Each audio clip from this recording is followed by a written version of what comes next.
پہلی دستاویز بنیادی اصول طاقت ہی ہے۔ پرشکوہ محاوروں کے استعمال سے گریز کرتے ہوئے ہم صرف نظریات کی اصلیت کے بارے میں بات کریں گے اور تقابلی جائزہ لے کر اور استنباط کر کے حقائق کے گرد و پیش پر روشنی ڈالیں گے۔ اب جو بات میں کہنے والا ہوں وہ یہ ہے کہ ہمارے نظام کو دو مختلف نقطہ ہائی نظر سے دیکھا جا سکتا ہے، ایک ہمارے اپنے نقطہ ہائی نظر سے اور دوسرے غیر یہود کے نقطہ نظر سے۔ یہ بات اچھی طرح ذہن نشین کر لیجئے کہ عوام کی اکثریت بری جبلت رکھنے والے افراد پر مشتمل ہے۔ اچھے لوگ بہت کم ہوتے ہیں اور اس لیے ان پر کامیابی سے حکومت کرنے کے لیے علمی دلائل سے کام نہیں چلایا جا سکتا۔ حکومت کامیاب اسی وقت ہو سکتی ہے جب جبر و تشدد کے ذریعے عوام کے دلوں پر دہشت بٹھا دی جائے۔ ہر شخص طاقت کا بھوکا ہے، اگر ممکن ہو سکے تو ہر شخص مطلق العنان آمر بننا چاہتا ہے۔ ایسے لوگ شاذ و نادر ہی ملیں گے جو اپنے مفاد کے حصول کی خاطر دوسروں کی فلاح و بہبود قربان کرنے میں ذرا سی بھی جھجک محسوس کریں۔ آج تک ان شکروں کو جنہیں ہم انسان کہتے آئے ہیں کس چیز نے روکا ہے؟ اب تک کون ان کی رہنمائی کرتا رہا ہے؟ انسانی تہذیب کے ابتدائی ادوار میں ان کا سابقہ ایک ظالم اور اندھی طاقت سے رہا۔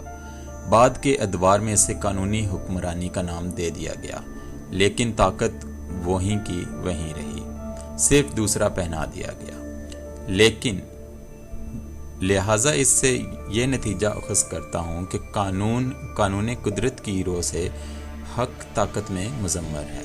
سیاسی آزادی محض ایک نظریہ ہے، اس کی کوئی حیثیت نہیں ہے۔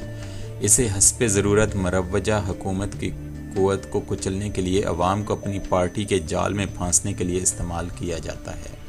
یہ کام اس وقت اور بھی آسان ہو جاتا ہے جب خود حکومت میں بھی آزادی کے نظریہ کے جراثیم موجود ہوں، یعنی حکومت خود آزاد خیالی کی طرف مائل ہو اور اس آزاد خیالی کے نظریہ کے تحت دوسروں کو بھی اقتدار میں شریک کرنے پر تیار ہو۔ یہی وہ مقام ہے جہاں ہمارا نظریہ کامیابی سے ہمکنار ہوتا ہے۔ حکومت کی آزاد خیالی کی وجہ سے عوام پر اس کی گرفت ڈھیلی پڑ جاتی ہے اور زندگی کے قانون کے مطابق یہ گرفت ڈھیلی پڑتے ہی حکومت کی باغ دوڑ ایک نئے ہاتھ میں چلی جاتی ہے۔ عوام کی کور چشم طاقت ایک دن کے لیے بھی بغیر رہنما کے زندہ نہیں رہ سکتی، اس لیے ایک نئی حکومت اس پرانی حکومت کی جگہ لے لیتی ہے جو اپنی آزاد خیالی کی وجہ سے پہلے ہی سے کمزور ہو چکی ہوتی ہے۔ ایک زمانہ تھا کہ مذہب کی حکمرانی تھی، لیکن موجودہ دور میں وہ طاقت جس نے آزاد خیال حکمرانوں کی جگہ لی وہ ہے سونے کی طاقت۔ آزادی ایک ناممکن الحصول نظریہ ہے، کوئی نہیں جانتا کہ اسے اعتدال کی حدود میں رکھ کر کس طرح استعمال کیا جائے۔ جو ہی کسی قوم کو خود مختاری ملتی ہے وہ فوراً افراتفری اور بدنظمی کا شکار ہو جاتی ہے۔ اس کے بعد باہمی کشمکش شروع ہو جاتی ہے اور جو طبقاتی جنگ میں بدل جاتی ہے، اور جب ایک مرتبہ یہ جنگ شروع ہو جائے تو ملک کی حیثیت اس آگ میں جل کر راکھ کے ڈھیر سے زیادہ نہیں رہ جاتی۔ کوئی ملک یا تو اپنے داخلی خلفشار اور سیاسی تشنج کی وجہ سے تھک کر خود ہی دم توڑ دیتا ہے، یا پھر اندرونی رکاوٹوں کی وجہ سے اس کا کوئی دشمن ملک اس پر تسلط حاصل کر لیتا ہے۔ دونوں صورتوں میں اس میں دوبارہ اپنے پاؤں پر کھڑے ہونے کی صلاحیت باقی نہیں رہتی اور اس طرح مکمل طور پر یہ ہمارے زیر اثر آ جاتا ہے۔ سرمایہ کی استبداری قوت جو مطلقاً ہمارے ہاتھ میں ہے، اس ڈوبتے ہوئے ملک کے لیے تنکے کا سہارا بن کر اس کی مدد کو موجود ہوتی ہے، اور یہ مدد اس ملک کو بجروا کراہا اس لیے قبول کرنا پڑتی ہے کہ اگر ایسا نہ کرے تو بالکل ہی ڈوب جائے۔ اگر کوئی آزاد خیال شخص یہ کہے کہ مندرجہ بالا طریقہ کار غیر اخلاقی ہے تو میں اس سے یہ سوال کروں گا کہ اگر کسی ملک کے دو دشمن ہوں، ایک خارجی اور دوسرا داخلی، تو اگر خارجی دشمن کے مقابلے میں کسی بھی قسم کا حربہ استعمال کرنا غیر اخلاقی فعل نہیں ہے، تو پھر اس سے بھی بڑے دشمن کے لیے جو سارے معاشرے کا تار و پود بکھیر رہا ہو یہ فعل کس طرح غیر اخلاقی اور ممنوع قرار دیا جا سکتا ہے؟ کیا کوئی صحیح دماغ آدمی یہ تصور کر سکتا ہے کہ عوام الناس کو منطقی دلائل اور براہین سے قائل کر کے ان کی صحیح رہنمائی کی جا سکتی ہے؟ ان لوگوں میں جن کی ذہنی استعداد اور منطقی استدلال کی صلاحیت محض سطحی ہو، معمولی اعتراضات اور منفی دلائل خواہ وہ کتنے ہی ہیچ کیوں نہ ہو زیادہ قبولیت حاصل کر لیتے ہیں۔ عوام صرف جذبات کی رو میں بہتے ہیں اور انہیں نظریات میں الجھا کر ان میں پھوٹ ڈالی جا سکتی ہے۔ اس کے بعد کتنے ہی معقول دلائل کیوں نہ پیش کیے جائیں، ان میں اتحاد اور اتفاق کا امکان ختم ہو جاتا ہے۔ عوامی ہجوم کی قراردادوں کی قوت کا انحصار افراد کی کثرت پر ہوتا ہے، اور یہ اکثریت سیاسی امور کی لا علمی کی وجہ سے ایسے مضحکہ خیز فیصلے کراتی ہے کہ انتظامیہ طوائف الملوکی کا شکار ہو جاتی ہے۔ سیاسیات اور اخلاقیات کے مابین کوئی قدر مشترک نہیں ہے۔ جو حکمران اخلاقی قدروں کا دامن ہاتھ سے نہیں چھوڑتا کبھی بھی پرکار سیاستدان نہیں بن سکتا، اور اس وجہ سے اس کا حکمرانی میں رہنا ہمیشہ ڈولتا رہتا ہے۔ جو حکومت کرنا چاہتا ہے اس کے لیے ضروری ہے کہ وہ عیار اور مکار ہو۔ اعلیٰ اخلاقی صفات مثلاً بے باکی، جرت، ایمانداری میدان سیاست میں گناہ ہیں۔ ایسی صفات حکمران کو اقتدار سے اس کے مقابلے میں جلدی سبکدوش کروا دیتی ہیں۔ جتنی دیر میں وہ کسی طاقتور دشمن کے مقابلے میں ہوتا ہے، یہ خوبیاں غیر یہودی حکمرانوں میں ہونا احسن ہے، لیکن ہمیں ان سے سبق لینا چاہیے۔ ہمارا حق طاقت میں پنہا ہے۔ لفظ حق ایک موہوم نظریہ ہے اور اسے ثابت نہیں کیا جا سکتا۔ اس لفظ کے معنی عصا کے ہیں۔ عصا کے علاوہ کچھ نہیں کہ جو میں حاصل کرنا چاہتا ہوں مجھے دے دو، تاکہ میں ثابت کر سکوں کہ میں تم سے زیادہ طاقتور ہوں۔ حق کہاں سے شروع ہوتا ہے، کہاں ختم ہوتا ہے؟ جب کسی ملک کی مرکزی طاقت کمزور ہو جاتی ہے اور ملک کے قوانین اور اس کے حکمران آزاد خیالی کی افسردگی کے نتیجہ میں حقوق کے سیلاب میں اپنا تشخص کھو بیٹھتے ہیں، تو مجھے ایک نیا حق نظر آتا ہے، اور وہ حق ہے طاقتور کے حملہ کرنے کا حق، اور اس حق کو استعمال کر کے مروجہ نظام اور قوانین کی دھجیاں اڑانا، تمام فرسودہ اداروں کی تشکیل نو کرنا، اور ان لوگوں پر اقتدار اعلیٰ حاصل کرنا جنہوں نے اپنی آزاد خیالی کی وجہ سے اپنی طاقت کو اختیاری طور پر ہمارے قدموں میں لا ڈالا ہے۔ ملک کی طاقت کے نظام کی اس جگمگاتی ہوئی حالت میں ہماری طاقت دوسروں کے مقابلے میں بالکل ناقابل تسخیر ہوگی، اور اس کی وجہ یہ ہے کہ ہماری طاقت اس وقت تک پس پردہ رہتی ہے جب تک کہ یہ اتنی استعداد حاصل نہ کر لے کہ کسی قسم کی عیاری اور سازش اس کا بال بیکا نہ کر سکے۔ ان وقتی شیطانی حرکتوں کے نتیجے میں جو ہم موجودہ حالات میں کرنے پر مجبور ہیں، ایک مستحکم حکومت کی بھلائی پیدا ہوگی جو قومی زندگی کو ایک مستقل سیاسی نظام مہیا کرے گی، جو گزشتہ دور کی آزاد خیالی کی وجہ سے دم توڑ چکا ہوگا۔ کوئی عمل خواہ کتنا ہی برا کیوں نہ ہو، اگر اس کا نتیجہ اچھا برآمد ہوتا ہے تو وہ عمل بھی درست قرار دینا چاہیے۔ اس لیے ہمیں اپنے منصوبوں کی تکمیل میں صرف اس بات کا ملحوظ خاطر رکھنا چاہیے کہ ضرورت کا تقاضا کیا ہے۔ وہ عمل بذات خود اچھا ہے یا اخلاقی اعتبار سے برا یا بھلا، اس سے کوئی سروکار نہیں ہونا چاہیے۔ ہمارے پیش نظر ایک جنگی اہمیت کا منصوبہ ہے جس میں ذرا سی غلطی سے صدیوں کی محنت پر پانی پھر جانے کا اندیشہ ہے۔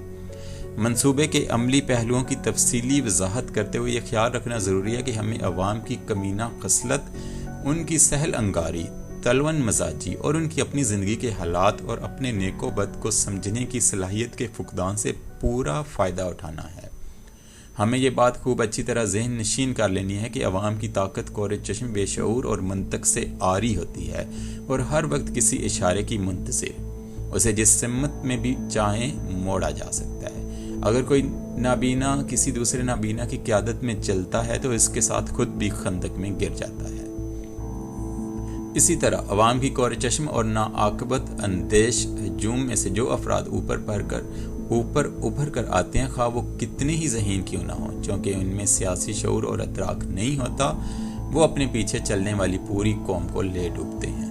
صرف وہی فرد جسے بچپن ہی سے آزاد حکمران بننے کی تربیت دی گئی ہو ان الفاظ کے معنی سمجھ سکتا ہے جن سے سیاسی عزت کی تدوین ہوتی ہے۔ اگر کسی قوم کی قیادت شروع ہی سے عوام میں سے ابھرنے والے ان کم ظرف اور چھچورے افراد کے حوالے کر دی جائے تو ان کی آپس کی مخاصمانہ کشمکش، طاقت اور اقتدار کے لیے رسا کشی اور اس کے نتیجے میں برآمد ہونے والی بدنظمی اس قوم کو جلد ہی تباہی کے کنارے پر پہنچا دیتی ہے۔ کیا یہ ممکن ہے کہ عوام کا انبوہ کثر اطمینان اور سکون کے ساتھ سوچ سمجھ کر اور بغیر چھوٹی چھوٹی رکاوٹیں درمیان میں لائے ہوئے درست فیصلے کر سکے؟ کیا وہ کسی بیرونی دشمن سے اپنا دفاع کر سکتے ہیں؟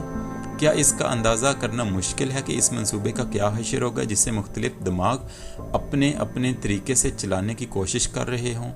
ایسا منصوبہ یقیناً ناقابل فہم اور ناقابل عمل ہوگا۔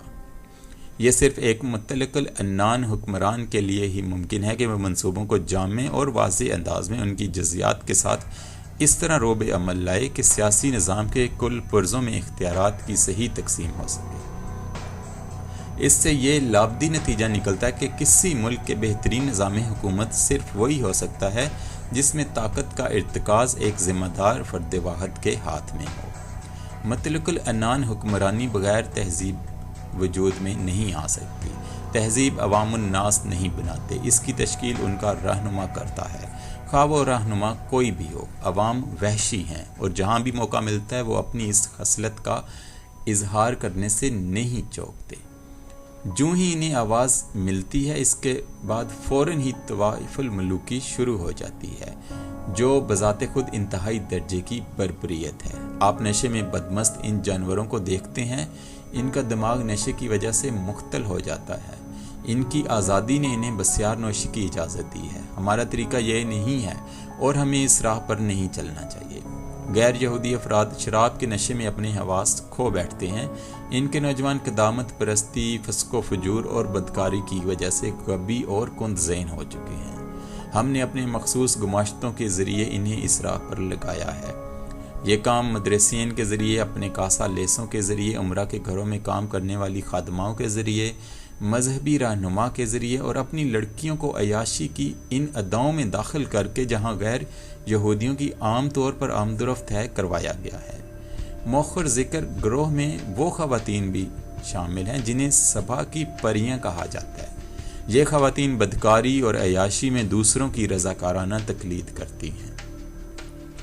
اس عمل پر مہر تصدیق ثبت کرنے کے لیے ہمارے پاس دو چیزیں ہیں، طاقت اور عوام فریبی۔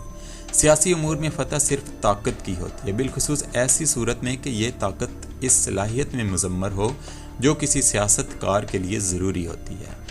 جو حکومت اپنے تخت و تاج کسی دوسری طاقت کے کارندوں کے قدموں میں نہیں رکھنا چاہتی، اسے تشدد کو اصول کے طور پر اپنانا چاہیے، اور عیاری اور مکاری اور عوام فریبی اس حکومت کا قانون ہونے چاہیے۔ ہمارا نیک مقصد صرف اور صرف ان ہی طاغوتی ذرائع کو استعمال کر کے حاصل کیا جا سکتا ہے، لہٰذا ہمیں اپنا نصف العین حاصل کرنے کے لیے حسب ضرورت رشوت، دھوکہ دہی اور دغابازی سے قطعی گریز نہیں کرنا چاہیے۔ سیاست کے میدان میں دوسروں کو اپنا محکوم بنانے اور اپنی مطلق العنانی قائم کرنے کے لیے دوسروں کی املاک پر بلا تردد قبضہ کر لینا بالکل جائز ہے۔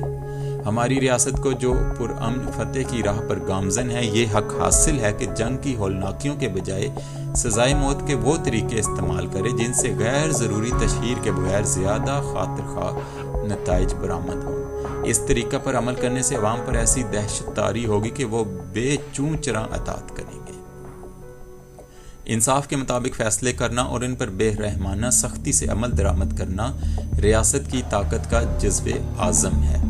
یہ طریقہ نہ صرف یہ کہ فائدہ مند ہے بلکہ فرض کا تقاضا بھی یہی ہے۔ کامیابی حاصل کرنے کے لیے ہمیں تشدد اور عوام فریبی کے لاہ کار پر عمل کرنا ضروری ہے۔ بدلہ چکانے کا قانون وعینہ اتنا ہی درست ہے جتنے وہ ذرائع جو بدلہ چکانے کے لیے استعمال کیے جاتے ہیں، لہٰذا تشدد کے اصول کو مد نظر ذرائع سے صرف نظر کرتے ہوئے ہم ضرور کامیاب ہوں گے اور تمام حکومتوں کو اپنی سپر گورنمنٹ کے تابع کر لیں گے۔ انہیں صرف یہ اندازہ کروانے کی ضرورت ہے کہ حکم عدولی کی صورت میں ہم کتنے بے رحم اور شفاق ہو سکتے ہیں، اس کے بعد وہ ہماری حکم عدولی کی جرات نہیں کر سکیں گے۔ عرصہ ہوا، پرانے زمانے میں ہم نے سب سے پہلے عوام الناس کے سامنے آزادی، مساوات اور اخوت کے نعرے پیش کیے تھے۔ بعد کے زمانوں میں اطراف و جوانب کے احمق طوطے ان کی رٹ لگاتے ہوئے اس جال میں پھنستے چلے گئے اور اس کے ساتھ ہی دنیا سے خوشحالی بھی رخصت ہو گئی۔ یہ خوشحالی تھی فرد کی اصل آزادی جو عوام کے دباؤ سے محفوظ تھی۔ غیر یہودی مفکرین ان مجرد الفاظ کے معنی کی گہرائی تک نہیں پہنچ سکے۔ انہوں نے ان الفاظ کے معنی کے تضاد اور باہمی تعلق پر غور نہیں کیا۔